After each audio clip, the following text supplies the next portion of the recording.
Good morning, good morning. Happy Friday. Today is February 14th, 2020. Welcome, welcome, welcome.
All right.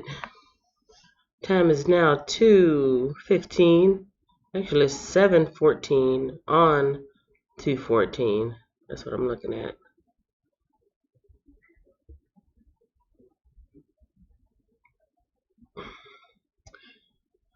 In a few minutes, I'm going to get started. Right now, I'm sharing out the live stream. If you have a way to share out the live stream, either on Facebook or Twitter or Facebook Messenger, maybe Tumblr, Reddit, now is the best time to do that, although you can share it out anytime, before, during, or after the stream.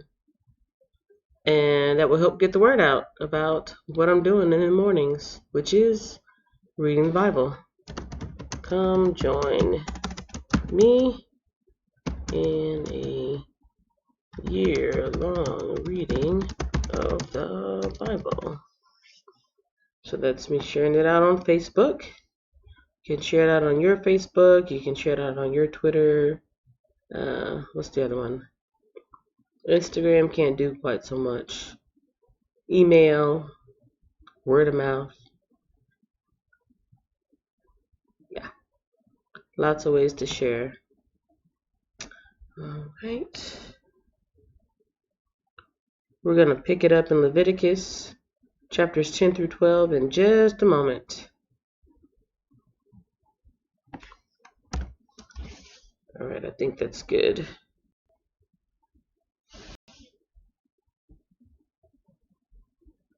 Yeah, I think that's good.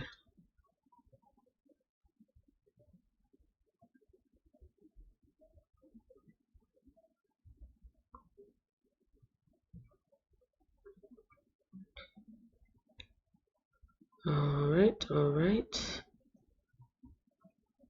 Yep. Okay.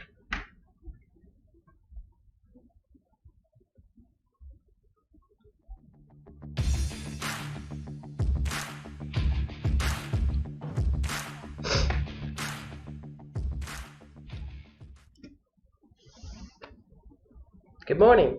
Happy Friday. Happy Friday, February 14th, 2020. Happy Valentine's Day, if you're into that kind of thing. And we're going to do something special today. We're going to read the Bible, because that's what I did. Welcome, welcome. Early Bird in the chat room. The Wiz says morning. Good morning. Good morning, good morning, good morning, good morning. All right. Let's get this party started. All right, so today we are still in the book of Leviticus, chapters 10 through 12, reading the New Believer's Bible Compact Version, New Living Translation. The link to this is in the description if anyone is interested. If you're reading your own Bible, feel free to let me know which one it is. And yeah, do a quick screen share, because sharing is caring. Let's see if I can do this with one hand. Screen share? Yes. Bam. Let's see. Leviticus 10 through 12 is where we're picking up. This is the book. Well, this is a portion of the book. The breakdown of the Bible, piece by piece, week by week. We are in chapter 7 of reading. Chapter 7, week 7. This is week 7 of reading. This week's theme is prophecy and purity. The author of this book is Diane Stortz. The title of the book is A Woman's Guide to Reading the Bible in a Year. And to follow along in this reading or participate in the chat, you don't have to be a woman. It's just the guide that I happen to be using. So yeah. This is the Kindle version. This is also, the link to this book is also available in the description if you want to look it up. But yep. Other than that, here I am. And let's move on to the reading. Yesterday was 4 through 9. Leviticus 4 through 9. Leviticus. Now that I know, I've always seen this word, this title, but now that I know, it's from Levi. Now I can't not say it. Leviticus. Alright, 7 through 9, yesterday's recap. Let's see, chapter 7 was further instructions for the guilt offering, further instructions for the peace offering, the forbidden blood and fat, a portion for the priests. Chapter 8 was ordination of the priests. Chapter 9 was the priests begin their work. And yeah, I have to admit, you guys, the book of Leviticus is a bit dry for me. I like all the exciting stuff that goes on in the New Testament, like the more interactive stuff going on with different people. But that's just my personal opinion. I mean, I can have an opinion about what I'm reading. I'm just still determined to get through it, because you can't cherry pick and you can't just pick out a verse that you like and said, that's all I know. You need to have a full understanding of full context. So even though some of these parts are a bit dry, once I get through it, I know that it will give me a richer understanding of, what the culture was, what the time period was, what the requirements were, who these people were, what they were doing, why they were doing what they were doing. So anyway, just thought I'd throw that out there. For those of you who have been listening daily, I appreciate your patience and your persistence. Sometimes you do have to go through, kind of a boring parts, hate to say it, boring parts to get to the exciting parts, or you have to lay the foundation in order to get to the actual good stuff. It's all good stuff, but you know what I mean. You have to see it all, not just the pieces that you want. Life of Key pops in and says, good morning. Before I continue to stick my foot in my mouth, I'm going to just jump right into chapters 10 through 12. The sin of Nadab and Abihu. Aaron's sons, Nadab and Abihu, put coals of fire in their incense burners and sprinkled incense over them. In this way they disobeyed the Lord by burning before him the wrong kind of fire, different than he had commanded. So fire blazed forth from the Lord's presence and burned them up, and they died there before the Lord. Good grief. Then Moses said to Aaron, this is what the Lord meant when he said, I will display my holiness through those who come near me. I will display my glory before all the people. And Aaron was silent. Then Moses called for Mishael and Elzaphan, Aaron's cousins, the sons of Aaron's uncle Uzziel. He said to them, come forward and carry away the bodies of your relatives from in front of the sanctuary to a place outside the camp. So they came forward and picked them up by their garments and carried them out of the camp, just as Moses had commanded. Were they not paying attention? Did they forget? Were they short on the right types of resources and they just said, let's just use this, it's good enough? Why did they use coals of fire in their incense burner?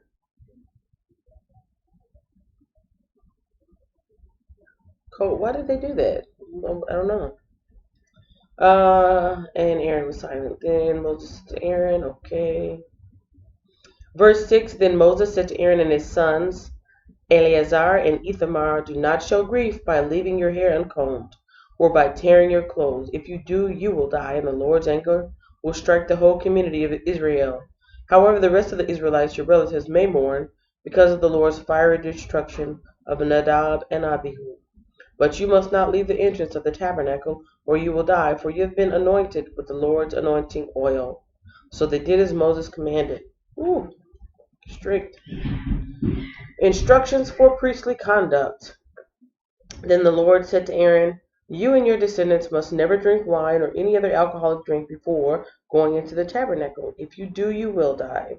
This is a permanent law for you, and it must be observed from generation to generation. You must distinguish between what is sacred and what is common, between what is ceremonial, unclean, and what is clean. And you must teach the Israelites all the decree that the Lord has given them through Moses. Then Moses said to Aaron and his remaining sons, Eleazar and Ithamar, take what is left of the grain offering after a portion has been presented as a special gift to the Lord, and eat it besides the altar. Make sure it contains no yeast, for it is holy. You must eat it in a sacred place, for it has been given to you and your descendants as your portion of the special gifts presented to the Lord. These are the commands I have been given, but the breast and thigh that were lifted up as a special offering may be eaten in any place that is ceremonially clean. These parts have been given to you and your descendants as your portion of the peace offerings presented by the people of Israel. You must lift up the thigh and breast as a special offering to the Lord, along with the fat of the special gifts. These parts will belong to you and your descendants as your permanent right, just as the Lord had commanded. Moses then asked them what had happened to the goat of the sin offering.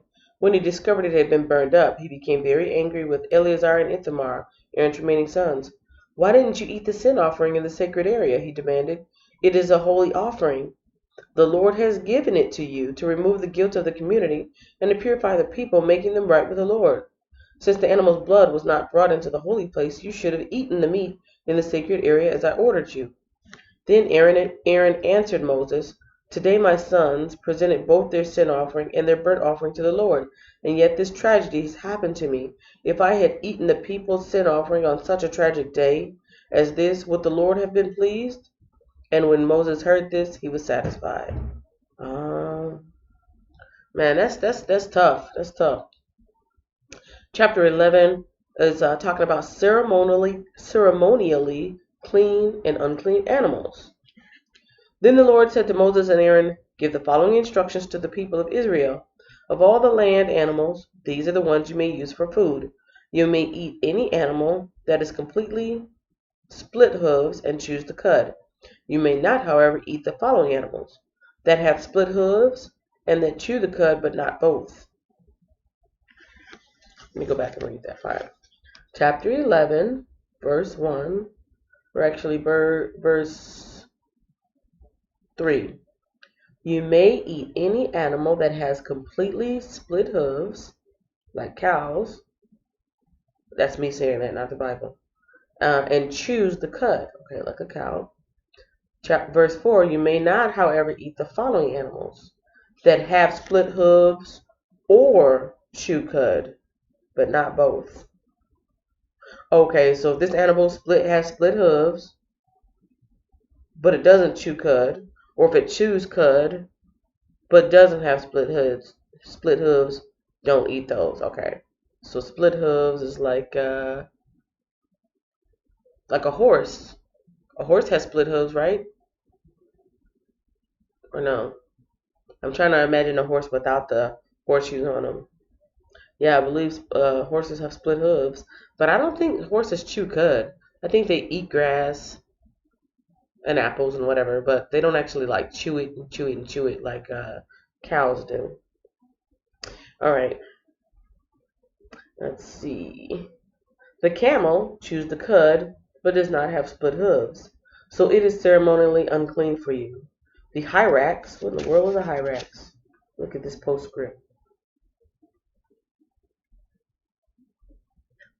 or rock badger, a coney or rock badger, okay.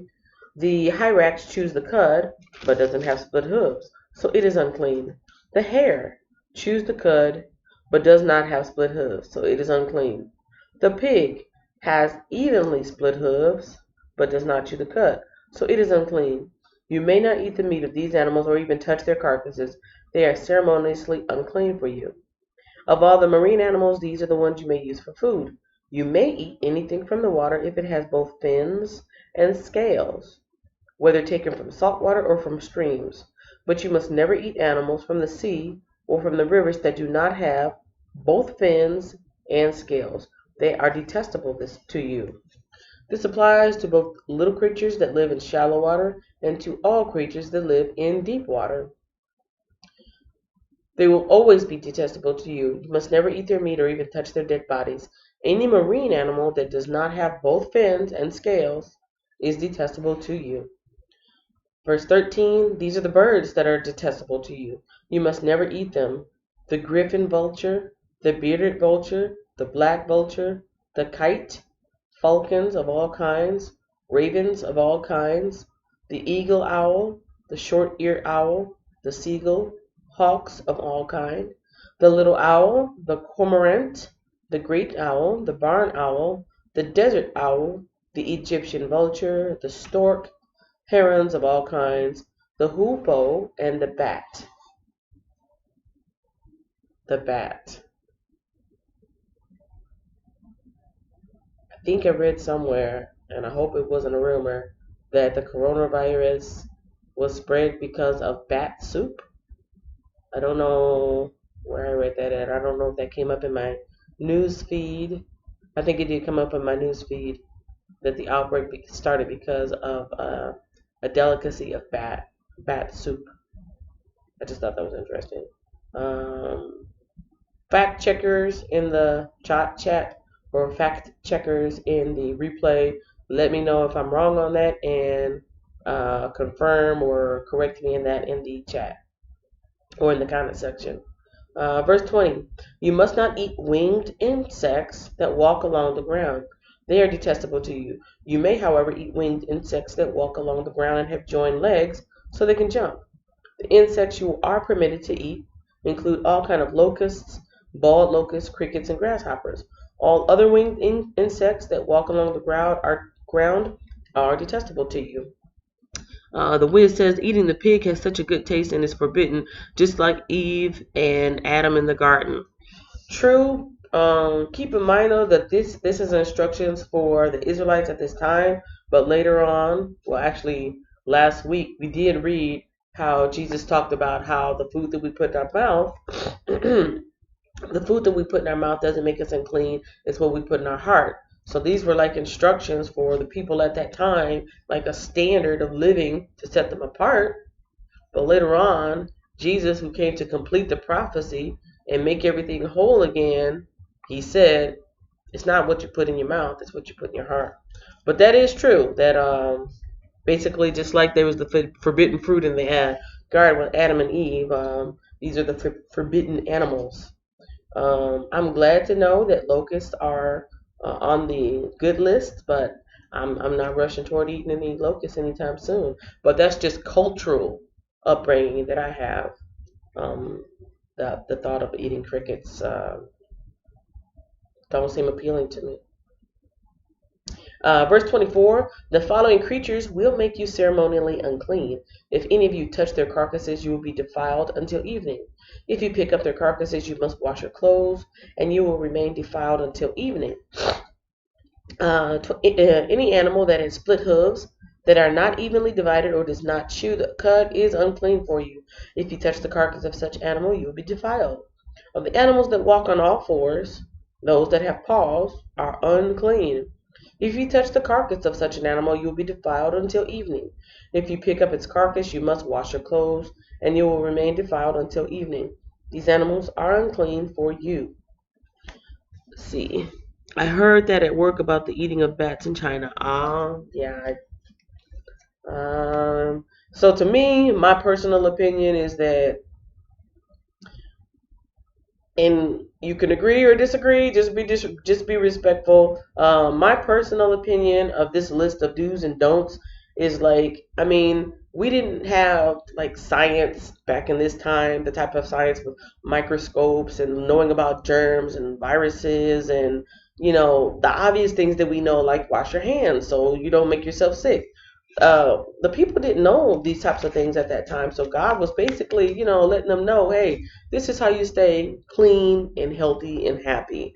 Do this, don't do this. And I think personally, it was just a way to keep the people from, you know, um, unintentionally making themselves sick or cutting down on diseases from things that um, could have affected them, caused outbreaks, caused plagues and things like that. Not plagues. What is it? An outbreak. Is another word I'm looking for. Anyway, in verse 26, let's see. No, verse 29. Of the small animals that scurry along the ground, these are unclean for you: the mole rat, the large lizards of all kinds, the gecko, the monitor lizard, the common lizard, the sand lizard, and the chameleon. All these small animals are unclean for you. If any of you touch the dead body of such an animal, you will be defiled until evening. If such an animal dies and falls on something, that object will be unclean. This is true whether the object is made of wood, cloth, leather, or burlap. Whatever its use, you must dip it in water, and it will remain defiled until evening. See, because my interpretation of that is basically wash it and give it some time for them germs to die off. We know that, in modern times, we know that certain germs and viruses and bacteria, they can survive in certain environments. But when you let them dry out or put them under heat or things like that, that they die off. So when I see things like, wash your clothes or wash your body and then wait until evening, it's kind of like, okay, let some time pass before you use this thing again. Let that bacteria and that nastiness die off. But again, that's my personal opinion. That is not the Bible here. Whatever your interpretation is, feel free to put it in the comment section or the chat. Let's see, that was verse 32 of 11. Let me pick it back up there. If such an animal dies and falls on something, that object will be unclean. This is true whether the object is made of wood, cloth, leather, or burlap. Whatever its use, you must dip it in water, and it will remain defiled until evening. After that, it will be ceremonially clean and may be used again. If such an animal falls into a clay pot, I'm just imagining. Here you are, you got your pot of water, ready to make your dinner. You look in there and there's a dead mouse or something. Everything in the pot will be defiled. Amen. And the pot must be smashed. I probably would. If the water from such a container spills on any food, the food will be defiled. I can understand that. And any beverage in such a container will be defiled. Any object on which the carcass of such an animal falls will be defiled. Yeah. If it is an oven or hearth, it must be destroyed, for it is defiled, and you must treat it accordingly. See, I agree with all of this. I don't want any dead animals on anything in my kitchen or my cooking items that I need to be consuming food from. I can understand this part very easily. Verse 36, however, if the carcass of such an animal falls into a spring or a cistern, oh no, the water will still be clean, but anyone who touches the carcass will be defiled. So a spring or a cistern, spring is like a small river, right? It's like running water. I'm not sure what a cistern is.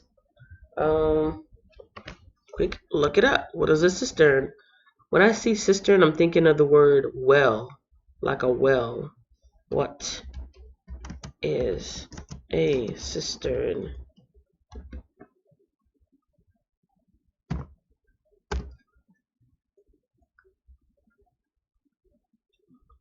A cistern is a tank for storing water, especially one supplying taps or is part of a flushing toilet. You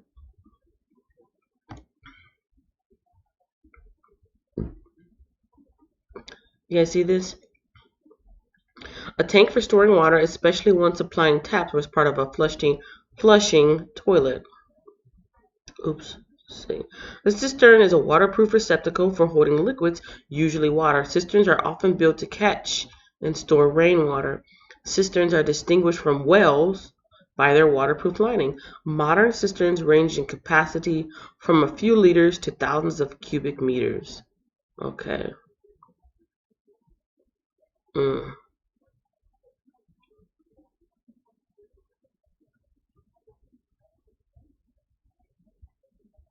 Hmm. All right. Oops, wrong way. Wrong way. Okay, here we go. I'm back. Any object on which the carcass of such animal falls will be defiled. Okay, let's see. However, if the carcass of such an animal, this is verse 36, falls into a spring or cistern, the water will still be clean, but anyone who touches the carcass will be defiled. If the carcass falls on seed grain to be planted in the field, the seed will still be considered clean. But if the seed is wet when the carcass falls on it, the seed will be defiled.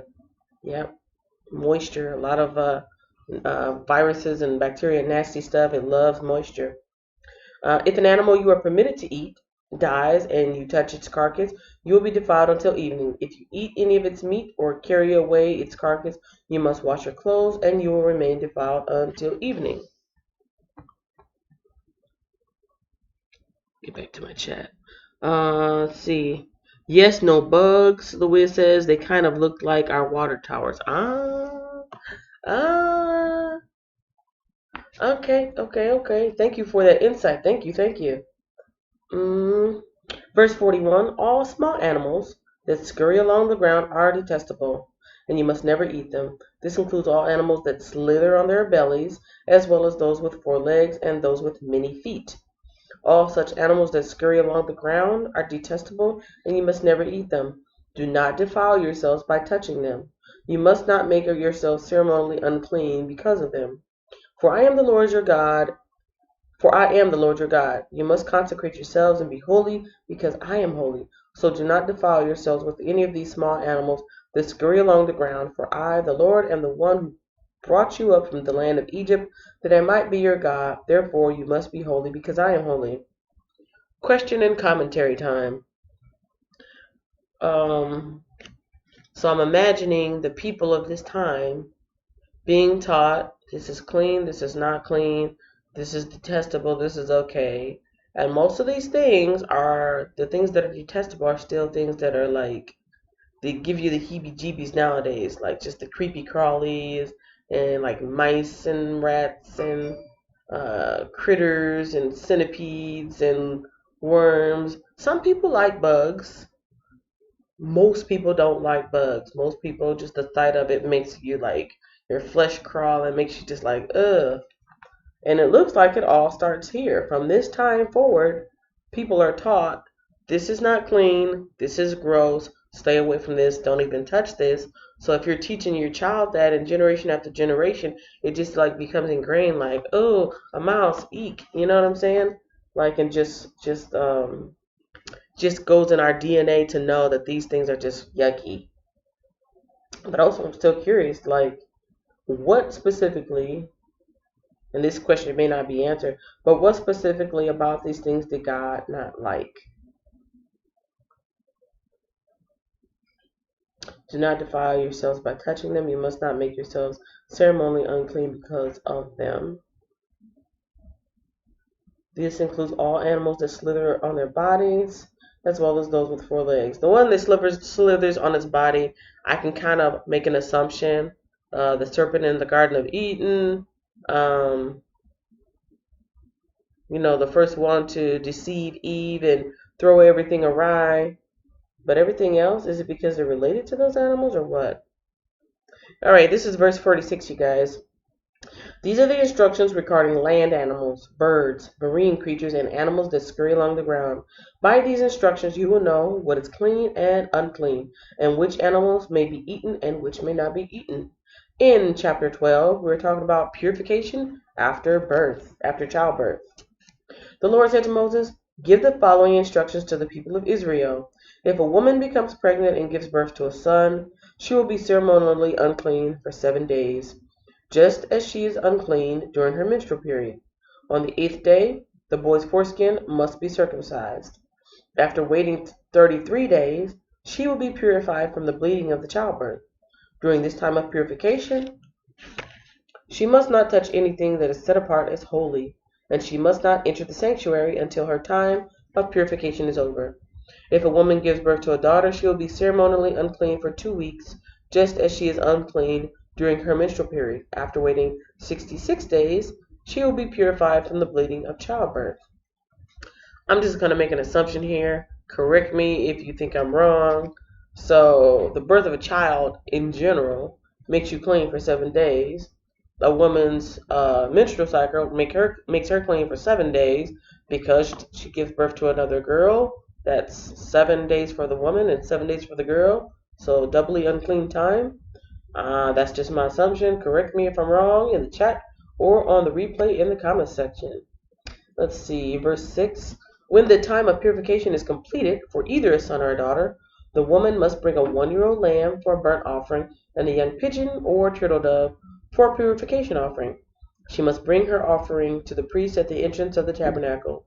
The priest will then present them to the Lord to purify her. Then she will be ceremonially clean again after her bleeding at childbirth. These are the instructions for a woman after the birth of a son or a daughter. If a woman cannot afford to bring a lamb, she must bring 2 turtle doves or 2 young pigeons. One will be for the burnt offering, and the other one for purification offering. The priest will sacrifice them to purify her, and she will be ceremonially clean. That is the reading for today. That was Leviticus chapters 10 through 12. Tomorrow we're going to pick it up in 13 through 15.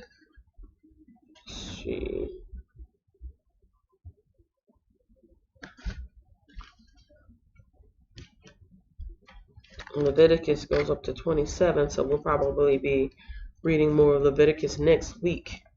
But that is the reading for today, ladies and gentlemen. Thank you for your time. Thank you for your participation. And thank you to my special guest in the chat today, which was The Wiz, was the early bird, and Life of Key. Also, for anybody hanging out in the background, just chilling, I do appreciate your attendance and presence. You're always welcome to sit in and participate or just listen. And on that note, I'll see you guys on tomorrow.